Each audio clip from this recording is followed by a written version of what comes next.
I need to tell you about the most insane week of my life and how one Instagram post basically destroyed everything I thought I had figured out. So, anyway, make sure to hit that like button if you enjoy hearing about my chaos, and don't forget to subscribe if you're new here. Trust me, you'll want to follow this mess. So, Barry and I had been together for about 18 months, and things were comfortable, I guess. He's this software developer who makes decent money, like 95,000 a year, which isn't bad for someone who spends all day staring at code and acting like he's some kind of tech genius. Look, he's got this whole methodical thing going on, always planning everything out to the minute, super obsessed with his little spreadsheets and his rigid schedules. Sometimes it felt like dating a human calculator, but whatever, he was stable and he had money. I was trying to build my brand as a content creator, posting on Instagram and TikTok, trying to get that influencer money flowing. Some months I make $800, other months barely anything. It's hard work that people don't understand. You have to be constantly creating, constantly engaging, constantly thinking about your aesthetic and your brand. Barry never really got it, but he didn't complain when I spent hours getting the perfect shot or editing content. He just sit there on his laptop doing whatever nerdy stuff he does. About 6 months into our relationship, I asked him to add me as an authorized user on one of his credit cards. Look, it made sense at the time. We were going on trips together, splitting costs was getting annoying with all the Venmo back and forth, and it would be so much easier if I could just use his card for our shared stuff. He set me up with a $3,000 limit, which was generous, but not crazy for someone making his salary. The man was practically swimming in money anyway. At first, I was really good about it. I only used it for things we did together: dinners, gas, for road trips, groceries when I was cooking for both of us. But slowly, the line started getting blurrier. Like if I grabbed Starbucks on my way to meet him, that was kind of a shared expense, right? Or if I bought a cute top that I'd wear on our dates, that was for both of us to enjoy. Barry never said anything, so I figured he was cool with it. He's not exactly the type to speak up about anything anyway. The thing is, building a brand requires investment. You need good lighting quality clothes for photos, the right makeup, regular nail appointments so your hands look good in product shots. These aren't just personal expenses, they're business investments. And since Barry was benefiting from having a girlfriend who looked good and was working toward financial independence, it seemed fair that he'd help support that goal. I mean, he should want me to succeed, right? I started using the card more frequently, 140 at a boutique for pieces that would photograph well, 85 for a ring light that would improve my content quality, 65 for nails because you can't post hand shots with raggedy cuticles. Barry would get the statements, but he never complained. I thought he understood that this was temporary. Once my following grew and the brand deals started coming in, I'd be making my own money and wouldn't need his help anymore. Between us, I was also getting a little tired of his whole vibe. He's not exactly what you call exciting or spontaneous. The man has the same routine every single day: work, gym, meal prep, Netflix, bed, rinse and repeat. Sometimes I'd look at him and wonder what I was even doing with someone so limited. But he was useful and he seemed happy enough to fund my lifestyle while I worked on bigger things. Last Thursday changed everything. I've been working on rebranding my Instagram for weeks, studying other successful influencers and analyzing what performed well. The data was clear. Solo content performed way better than couple content for my demographic. My engagement rates were higher on posts where I was alone, and my follower growth was faster when I focused on that independent girl living her best life energy. I spent hours curating a new aesthetic for my feed: beige tones, coffee shots, mirror selfies, minimalist vibes. It looked incredible, cohesive, professional, like the kind of feed that brands would want to work with. I deleted probably 50 photos to get the look right, including all the couple shots with Barry. It wasn't personal, it was business. Well, maybe it was a little personal. I was getting tired of people seeing me as half of some boring couple instead of my own person.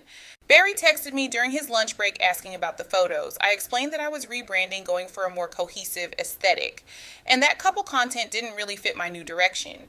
He seemed confused, asking if we were still dating and saying it felt weird that there was no trace of him on my profile. I told him it wasn't that deep. It's just Instagram, not real life. God, he's so dramatic about everything. But he kept pushing, saying we'd been together for 18 months and asking how I could just erase him like that.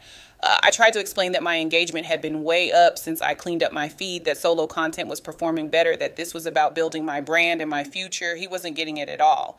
The man has zero understanding of business or marketing. The conversation got tense. He was being dramatic about social media, acting like Instagram posts were more important than our actual relationship. I told him that if he really loved me, he'd support my goals instead of making me feel guilty for making smart business decisions. My followers were responding better to my new content, and that meant better opportunities for sponsorships and collaborations. But Barry just kept whining about feeling erased or whatever. I could tell he was upset, but I thought he'd get over it. Guys don't understand the pressure women face to maintain an online presence, especially when you're trying to build something. Every post matters, every photo has to serve a purpose, and couple content was holding me back. I wasn't deleting him from my life, just from my brand. There's a difference, but Barry's too dense to see it. Here's the thing, I was also starting to feel embarrassed about him. When I looked at other influencers' feeds, their boyfriends were hot, successful, interesting. Barry's just this pale, skinny guy who wears the same 5 t-shirts and thinks being good at coding makes him special. He's not exactly the kind of man who elevates your image. Having him all over my Instagram was probably hurting my brand more than I realized. Friday morning was when everything went sideways. I was at the mall with Aaron shopping for some new pieces for upcoming content. I'd found this perfect blazer that would be great for boss babe posts and some accessories that would photograph beautifully. When I went to pay, my card got declined. At first I thought it was a mistake. I asked the cashier to try again, but it declined again. People in line behind me were staring and I could feel my face getting hot. I told Erin to go ahead and pay for her stuff while I figured out what was wrong. I tried calling the credit card company, but they said the card had been deactivated by the primary account holder. That's when it hit me. Barry had removed me from his account while I was standing there in the middle of the mall holding clothes I couldn't afford with people watching me get declined like some broke college student. The humiliation was unreal. That pathetic little man had actually cut me off over Instagram posts. I couldn't believe someone so weak would have the nerve to embarrass me like that.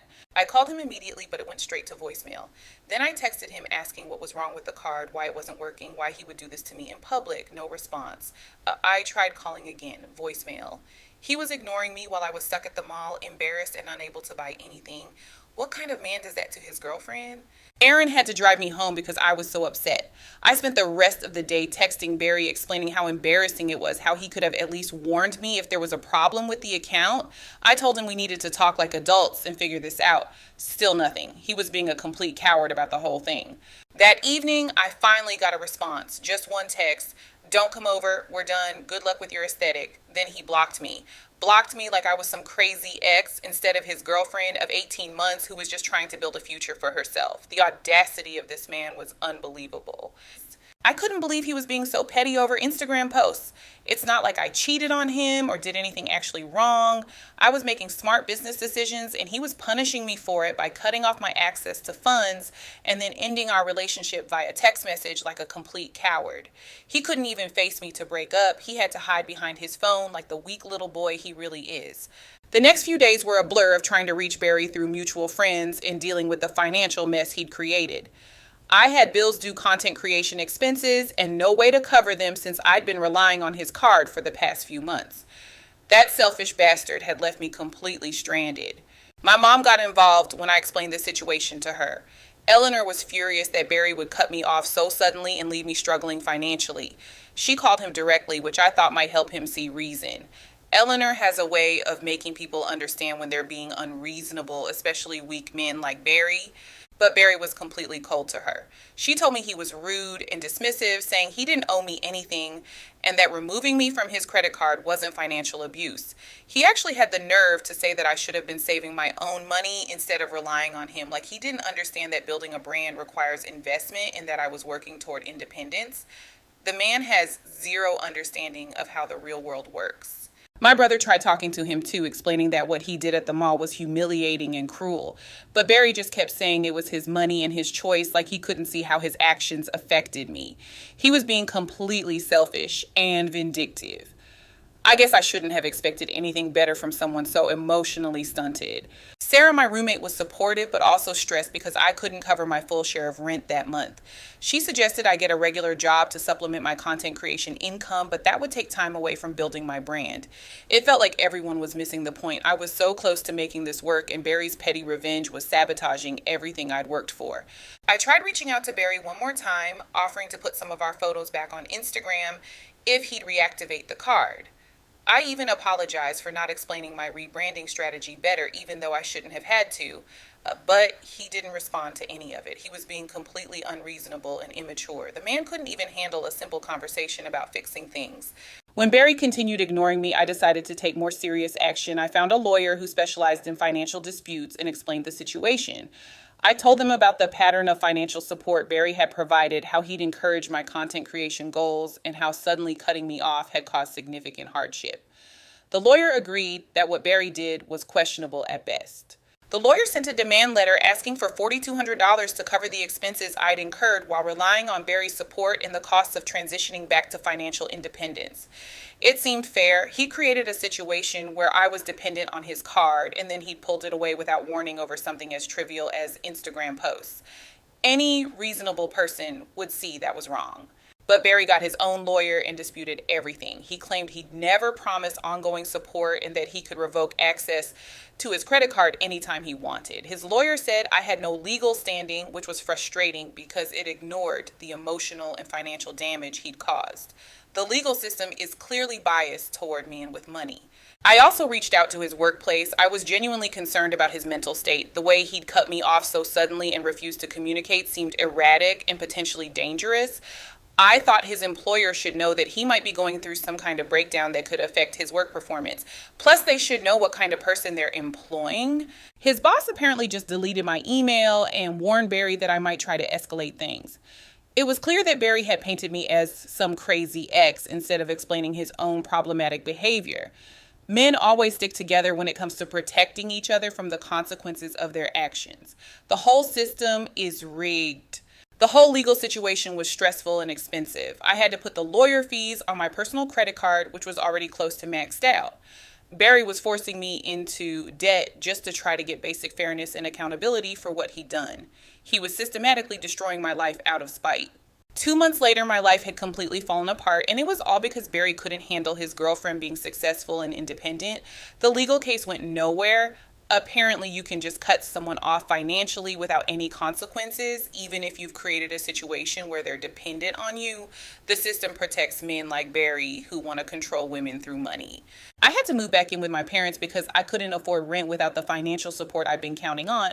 My content creation basically stopped because I couldn't afford the equipment, clothes, and lifestyle maintenance that good content requires. My follower count started dropping because I wasn't posting consistently or with the quality people expected. Everything I'd worked for was crumbling because of one vindictive man.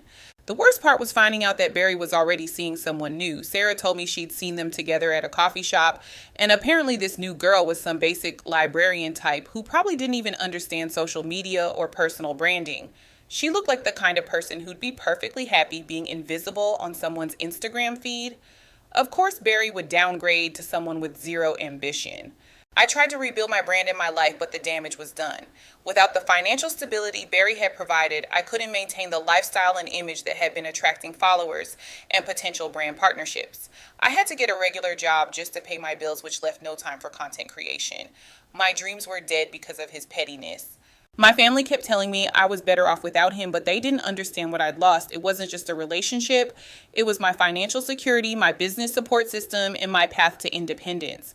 Barry had destroyed all of that because he couldn't handle dating someone with ambition and goals. He wanted some submissive little housewife, not a woman with vision. The really messed up part is that everyone acted like I was the problem, like wanting to build a successful brand was somehow wrong, or like using resources that were offered to me was manipulative. Nobody wanted to acknowledge that Barry had sabotaged my future out of spite and jealousy.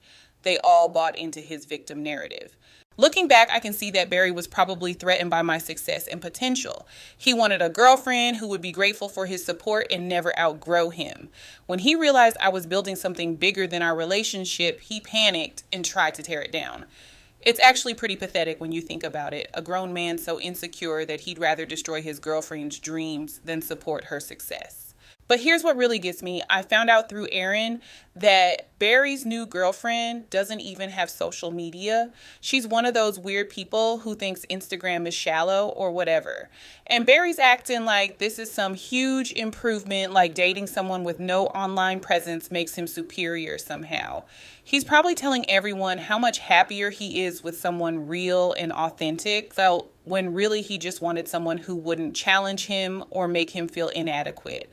The truth is Barry couldn't handle being with someone who was going places. He needed to feel like the successful one in the relationship. And when my brand started taking off, his fragile ego couldn't handle it. So he sabotaged everything and found himself some mousy little nobody who'll worship him for his mediocre tech job and his pathetic salary. I'm still working on rebuilding everything he destroyed, but I'm stronger now. I know what real love and support look like, and it's not someone who holds their financial help over your head and withdraws it the moment you make decisions they don't like. Barry showed me exactly who he was, a controlling, insecure little man who can't stand successful women. I'm grateful I found out before I wasted any more time on someone so small-minded and threatened by female ambition. The worst part is that he's probably telling people I was using him for money when really I was building something that would have benefited both of us. If he'd been smart enough to support my brand instead of sabotaging it, we could have both been successful. But Barry would rather be a big fish in a small pond than support his girlfriend's dreams. That's the kind of weak man he really is.